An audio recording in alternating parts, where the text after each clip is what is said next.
Hello, this is my 2025 favorites. We're gonna start off in clothing with the item that actually inspired this whole list. This Hollister black dress. It's double lined, it's very comfy, it's adjustable, it's bloat friendly, it doesn't need special underwear. I'm just so over having to wear special underwear for some clothes.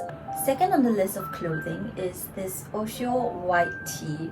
So I love Oshio, it's one of my favorite brands. It's a ribbed stretchy material and it has these two lines going down the body, which I think gives me a nice shape, just an easy top.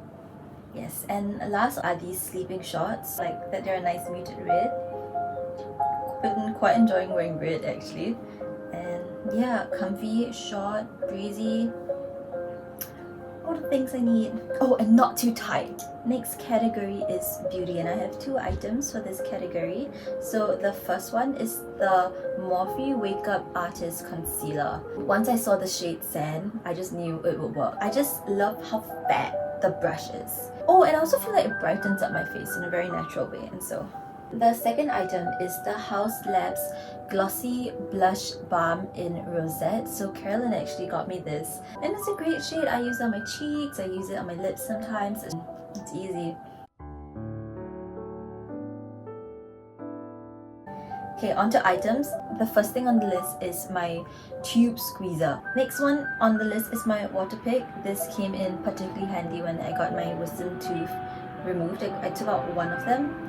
And then last thing on the list of items is my slim mini portable fan. I've been spending quite a lot of time in parks lying down, but in Singapore it's been a little bit more tough because it is quite humid. A few months ago I was with Elka and we did our book club in botanics, and even though there was a pretty generous volume of wind, when there wasn't wind it was a bit like, oh, this is hot.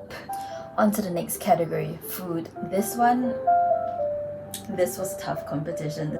And the one thing I have on the food list is Mahali Bakery's Sambal Bacon Croissant. This really, for me personally, life-changing. They also have a kaya croissant, which is really good. But I didn't get to eat a lot of that because kaya is mainly egg.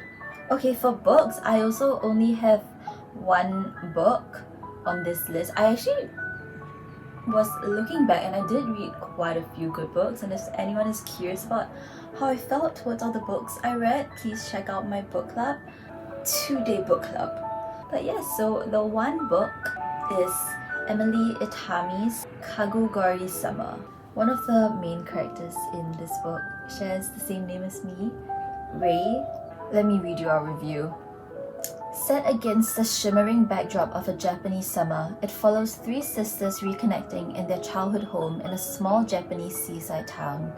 Emily Itami captures, with exquisite precision, the transformative power of love, the sweetness hidden in ordinary moments, and the quiet miracle of simply being alive. I guess this year I've been thinking a lot about belonging to a place and what calling a country home means. Is it the people? Is it the government? I think Itami writes with a level of honesty that also has quite a sweetness or softness to it, contrasted with how maybe I speak, which is, I do think honest but not always very kind or very conclusive. I think sometimes I'm only able to pose a question, not really answer it in a satisfying way. I also really love her use of words, illustrated through this sentence. All the words I never said crowd into the space between us. Okay, and we're done. Those are all my favorites of 2025. So now we're moving on to special mentions. So the first is this light grey long sleeve shirt I got from, I can't remember the name, but it's the Brandy Melville's sister. Got it in Notting Hill in London. The second are no glue lashes.